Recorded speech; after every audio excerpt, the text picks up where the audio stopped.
अस्सलाम वालेकुम dear aspirants, उम्मीद करता हूँ तमाम लोग खैरियत से होंगे। तो लास्ट आपको मेरी वीडियो मिली जिसके अंदर मैंने आपको बताया कि FIA की 1394 पोस्ट जो हैं वो 5 सालों बाद एडवर्टाइज हुई हैं और तमाम चीजें मैंने आपको उसकी एजुकेशन, एलिजिबिलिटी, हाइट, आपकी रनिंग, तमाम चीजों के बारे में जो है एक्सप्लेन किया और लास्ट में आपको कहा था कि सिलेबस के लिए मैं आपकी एक अलग सी वीडियो बना दूंगा। तो आज जो है हम FIA का जो सिलेबस है, जो एक्सपेक्टेड सिलेबस है, क्योंकि देखें जब तक आपको जो डिपार्टमेंट आपसे एग्जाम ले रहा है वो खुद आपको सिलेबस नहीं देता तो आपको 100% कंफर्म नहीं होता। तो हम किस तरह से सिलेबस निकालेंगे? लास्ट टाइम जो सिलेबस दिया FIA वालों ने और पेपर जिस तर्ज का आया तो हम उसकी बेस पे अपना सिलेबस यहाँ पे जो है वो निकालेंगे और इंशाल्लाह जो है आपका सिलेबस वाला जो क्वेश्चन है ना वो आज यहाँ पे क्लियर हो जाएगा। अच्छा, इससे पहले जो है ना थोड़ा सा मैं आपको बता दूं कि जो वन पेपर होता है आपका, वन पेपर जिस तरह अभी आपका FIA का होना है, बेशक कंप्यूटर बेस्ड है लेकिन है आपका वन पेपर, यानी कि MCQs टाइप ही है। डिस्क्रिप्टिव पेपर आपका नहीं है, आपने लिखना कुछ नहीं है, यहाँ पे सिर्फ आपने क्या करना है जी, ऑप्शन सेलेक्ट करने हैं। तो जब आपके इस तरह के पेपर आते हैं, इस तरह के क्वेश्चन आते हैं तो उसमें जो सबसे एक मेजर सब्जेक्ट होता है ना उसे हम कहते हैं ज्योग्राफी। ठीक है जी, उसे हम क्या कहते हैं जी, उसको हम बोलते हैं GEOGRAPHY। देखें अब अगर तो आपके सिलेबस में ज्योग्राफी का नाम नहीं है, कहीं पे उसने नहीं लिखा कि ज्योग्राफी आनी है, तो फिर भी हम क्या करते हैं अपने स्टूडेंट्स को लाजमी तौर पे ज्योग्राफी करवाते हैं ताकि इन लोगों के जीके के हवाले से कंसेप्ट क्लियर हो। अब देखें इसी तरह जैसे मेरे जो लेक्चर्स होंगे ज्योग्राफी के, तो जिस तरह मैं ज्योग्राफी को लेकर चल रहा हूँगा पैरेलल, उसी तरह लेक्चर्स आपके जीके के आ जाएंगे। पहले ज्योग्राफिकली मैंने आपको तमाम कॉन्टिनेंट्स करवाने हैं, उनके कंट्रीज करवाने, फिर उनके जीके की तरफ आते हैं। तो इस वजह से जो ज्योग्राफी होता है आपका वो रीढ़ की हड्डी की हैसियत रखता है। और यहाँ पे जो लास्ट आपको गिवन था, ठीक है जी, पहले मैं आपको ये दिखा देता हूँ, यहाँ से तो ये नहीं जाता ना, कहीं यहीं पे रहेगा। देखें ये वाली इमेज लास्ट उन्होंने अपलोड की, किन्होंने, FIA वालों ने एग्जाम लेने से पहले जो सिलेबस दिया ना वो ये था। इसमें ना आपको पूरा ये पढ़ने की जरूरत नहीं है, सिर्फ एक असिस्टेंट वाला देख ले, बाकी के जो है ना 9 पोस्ट है जितनी भी, सबका जो है ना वो सेम सिलेबस ही आपको नजर आ जाएगा। अच्छा जी, देखें यहाँ पे ना परसेंटेज बनाई है उसने 100% किस तरह किया है। 6 सब्जेक्ट्स हैं टोटल यहाँ पे आपके पास इस्लामियात है, आपकी पाकिस्तान स्टडीज है, इंग्लिश है, जीके है, कंप्यूटर है और IQ है। 6 सब्जेक्ट्स हो गए और इन्हीं को उसने परसेंटेज में डिवाइड करके 100% कर दिया। क्लियर हो गया? अब यहाँ पे आप देखें उसने जीके तो दिया हुआ है लेकिन ज्योग्राफी नहीं दी हुई। तो अभी इस स्लाइड पे आने का मेरा मकसद ये था, आपको मैंने ये दिखाना था, अब ये दिखा दिया। अब हम थोड़ा सा आगे चलते हैं। मैंने आपको बताया कि ज्योग्राफी करना क्यों जरूरी है, क्योंकि जीके को समझने में बहुत ज्यादा मदद और आसानी हो जाती है। ठीक है जी। अच्छा, अब इससे पहले चूंकि मैंने आपको वो एक स्लाइड भी दिखा दी है, थोड़ा सा मैं आपको ये बता दूं कि लास्ट टाइम आपका जो एग्जाम हुआ था FIA का वो किस तरह हुआ, किसने लिया, कब लिया और किस तरह के सवाल थे वगैरह वगैरह।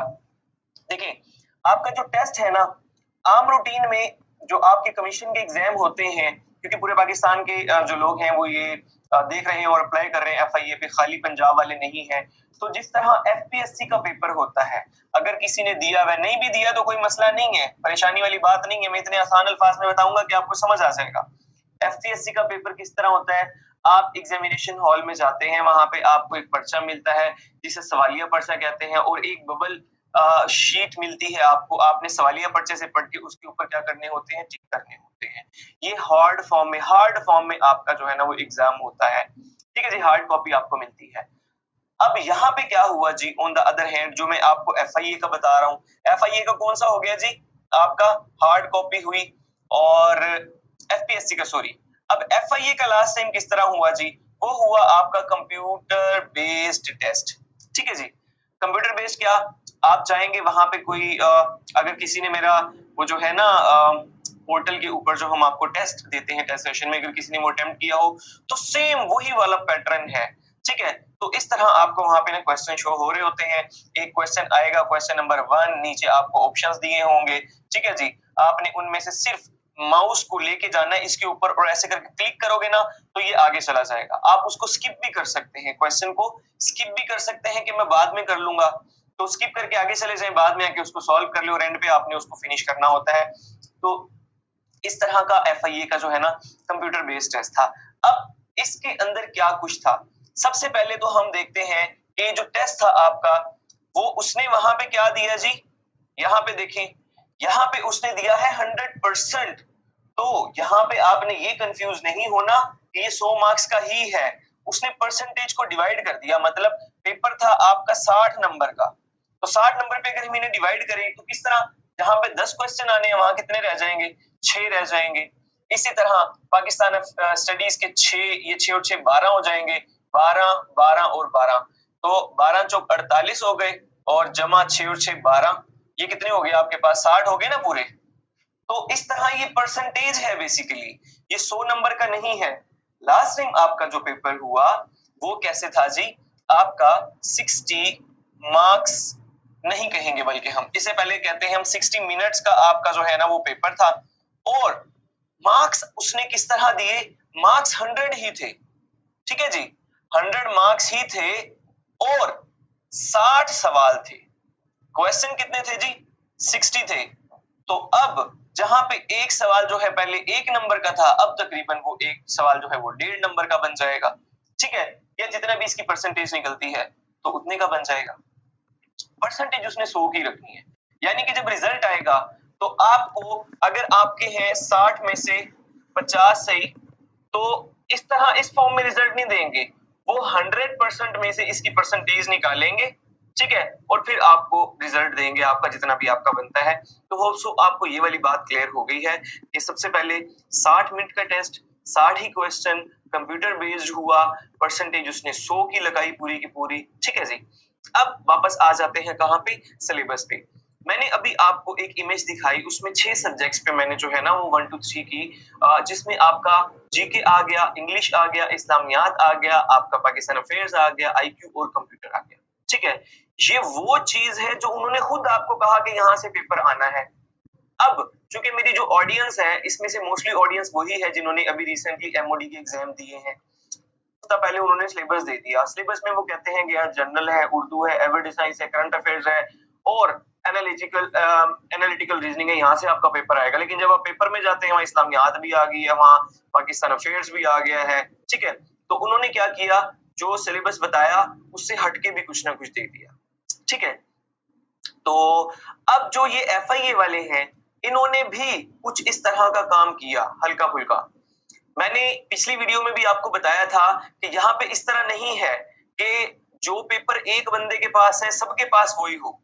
जब आप कंप्यूटर पे वहां जाके बैठेंगे ना वर्चुअल यूनिवर्सिटी के अंदर, अगर उन लोगों ने एग्जाम लिया तो मे बी वो किसी और यूनिवर्सिटी की जिम्मे लगा दें इस बार, लेकिन एक्सपेक्टेड यही है कि वही, क्योंकि बड़ी यूनिवर्सिटी है। मे बी इस बार AIO कौन सी है जो अल्लामा इकबाल ओपन यूनिवर्सिटी, वहां से करवा ले, लेकिन एक्सपेक्टेड यही है कि वर्चुअल से करवाएंगे। तो आप जो है ना वो साथ साथ बैठे होते, लास्ट जब हमने टेस्ट दिए साथ साथ ऐसे कंप्यूटर थे, और आप जो है ना हल्की सी भी ऐसी नजर करके ना उसके कंप्यूटर पे क्वेश्चन देख सकते हैं।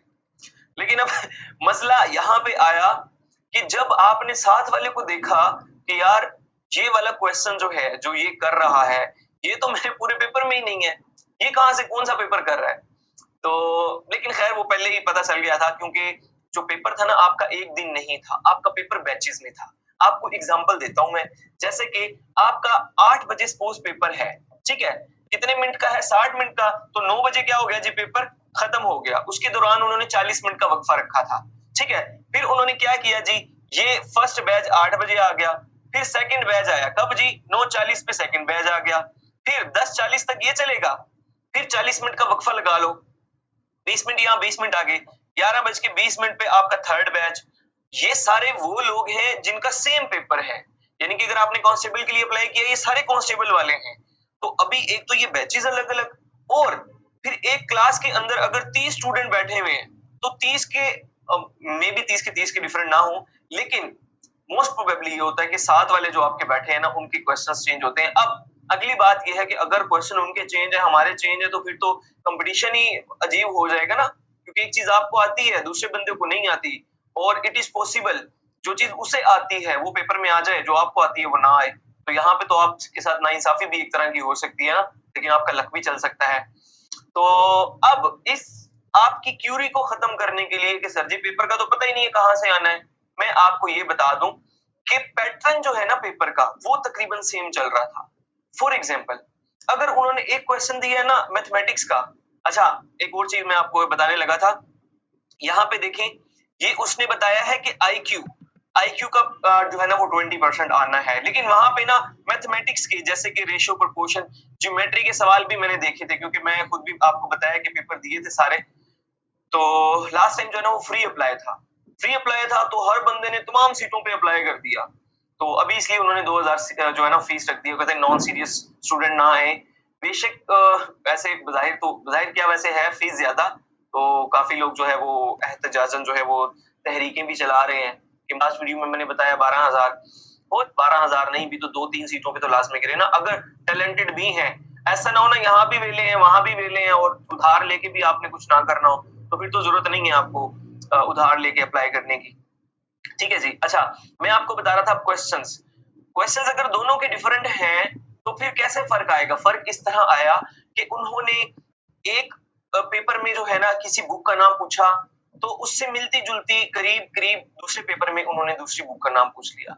एक पेपर के अंदर जो है वो कोई सिनोनिम पूछ रहे हैं आसान वाला, तो उसी तरह की डिफिकल्टी लेवल वाला वो अगले पेपर में पूछ रहे हैं। एक में उसने एंगल के मुतालिक कोई क्वेश्चन किया कि टोटल कितने होते हैं, तो दूसरी में वो एंगल की कोई टाइप पूछ रहा है।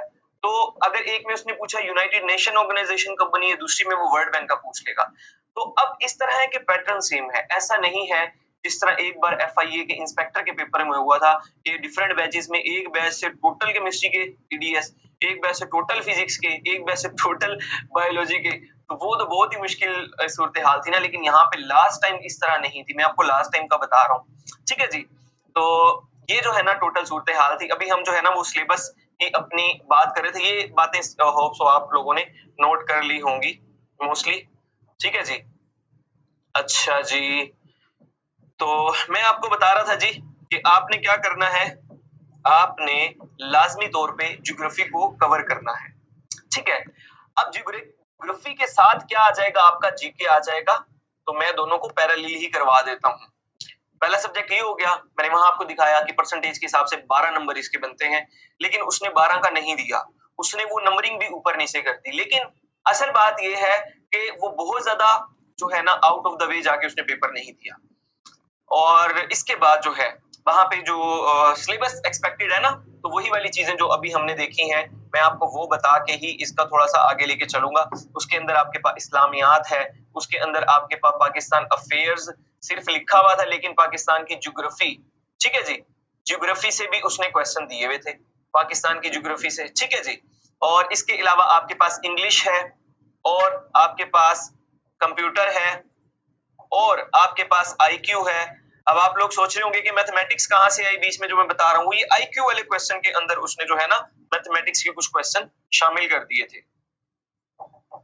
ठीक है जी। तो लास्ट जिन लोगों ने एमओडी का सेशन लिया उन लोगों ने वो डिटेल वीडियो देखी, उसमें मैंने बताया है कि आईक्यू की जो भी मतलब टाइप्स मैंने बताई, तो जो मिलते जुलते मैथमेटिक्स की क्वेश्चन है वो भी उसके अंदर आ जाते हैं।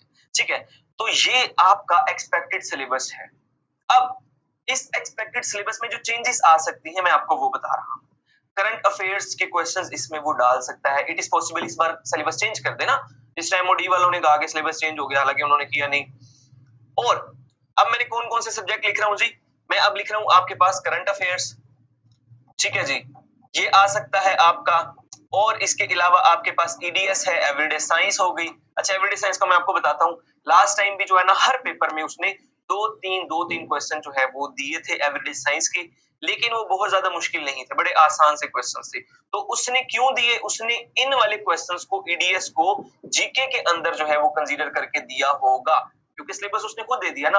अच्छा, इसके अलावा क्योंकि एफआईए के पेपर है तो एफआईए का एक्ट जो है वो भी पूछा जा सकता है। ठीक है जी। लेकिन ये छोटी सीटों पे आता नहीं है, बड़ी सीटों पे इंस्पेक्टर और एडी के लिए होता है 20 मार्क्स का, लेकिन लास्ट टाइम वो भी उन लोगों ने जो है ना वो बड़ा जी पेपर बनाया था, जिन लोगों ने दिया उनको पता होगा। तो ये तीन जो ऊपर मैंने चीजें लिखी है एक्सपेक्टेड चेंजेस में ये हो सकती हैं, अदरवाइज ये वाला सिलेबस जो है ना जो मैंने आपको बताया ये होगा। अब जीके ज्योग्राफी में मैंने जैसा आपको बताया कि एक तो ऑल ओवर द वर्ल्ड, फिर कुछ और चीजें भी होती हैं। एक तो ये इसी कंट्रीज, इन्हीं कंट्रीज के बारे में, इन्हीं कॉन्टिनेंट्स के बारे में, इसी मैप के बारे में जीके के क्वेश्चन बन जाते हैं जो आगे जाके, और कुछ होते हैं जो इनसे जरा हट के होते हैं, कोई डिस्कवरी है, कोई इन्वेंशन है, ठीक है, कोई लार्जेस्ट लॉन्गेस्ट एटसेट्रा। तो इस तरह की काफी सारी चीजें होती हैं, वो जीके के अंदर आ जाएंगी आपकी। इस्लामियात के अंदर स्टार्ट हो जाएगा before the birth of holy prophet peace be upon him से लेके मौजूदा जो इस्लामिक सूरत हाल है अभी तक की, उसमें मतलब आप सल्लम की पैदाइश हुई, फिर आप सल्लम को नबूवत, हिजरत, वो सारी चीजें जो है ना, खिलाफत राशिदा, वो सारी चीजें इसके अंदर ऐड हैं। मैं सिर्फ आपको शॉर्टली बता रहा हूँ। इसी तरह पाकिस्तान अफेयर्स है, ये आपकी स्टार्ट हो जाती है मोहम्मद बिन कासिम से वैसे, लेकिन मैं जरा और पीछे से ले आता हूँ, जो आपकी इंडस वैली सिविलाइजेशन है वहां से आपको करवाता हुआ आता हूँ। बाज़ औक़ात मतलब कभी उसका दिमाग जो है वो घूमे और वो जरा वहां से भी दे दे, तो और 2026 तक ही आपको करना होता है। इसी तरह जो इंग्लिश है, इंग्लिश के कुछ टॉपिक्स हैं, ज्यादा नहीं है, गिनती के टॉपिक्स होते हैं, तो वो आपने करने होते हैं। उसमें जो मोस्ट डिफिकल्ट जो हो रहा होता है ना, जो आपको जिसमें मसला आ रहा होता है, वो पार्ट्स ऑफ स्पीच और उसके अंदर जो करेक्शन होती है ना, तो उसमें आपको ज्यादा मसला आ रहा होता है, ठीक है। अदरवाइज जो आपका एक्टिव पैसिव है, आपका डायरेक्ट इनडायरेक्ट है, वो तो आधे आधे घंटे की मार है, वो बैठ के आप उनके रूल्स देख ले, और प्रैक्टिस तो मतलब करनी पड़ती है, वैसे रूल्स आप उनके समझ सकते हैं, इतना ही टाइम लगता है। तो इसके अंदर ये तो मैंने ग्रामेटिकल पोर्शन आपको बताया, इसके अलावा synonym, antonym, one word substitution हो जाता है, प्रोवर्ब हो गया, इडियम्स हो गए आपके, तो ये तमाम चीजें भी इसके अंदर इंग्लिश के अंदर आ जाती हैं। कंप्यूटर का जो है उसने कोई बहुत ज्यादा एक्स्ट्रा ऑर्डिनरी लास्ट टाइम नहीं बनाया था, मे बी इस बार जो है वो बना दे, तो वो बेसिक्स मतलब जो कंप्यूटर है वो आपको आने चाहिए, जैसे कंप्यूटर की हिस्ट्री हो गई, सॉफ्टवेयर, हार्डवेयर, और खास तौर पे एमएस ऑफिस में वर्ड वाला जो है, वहां से उसने जो है ना वो क्वेश्चंस भी किए थे। आईक्यू वाला मैंने बता दिया कि इसकी कुछ टाइप्स होती हैं।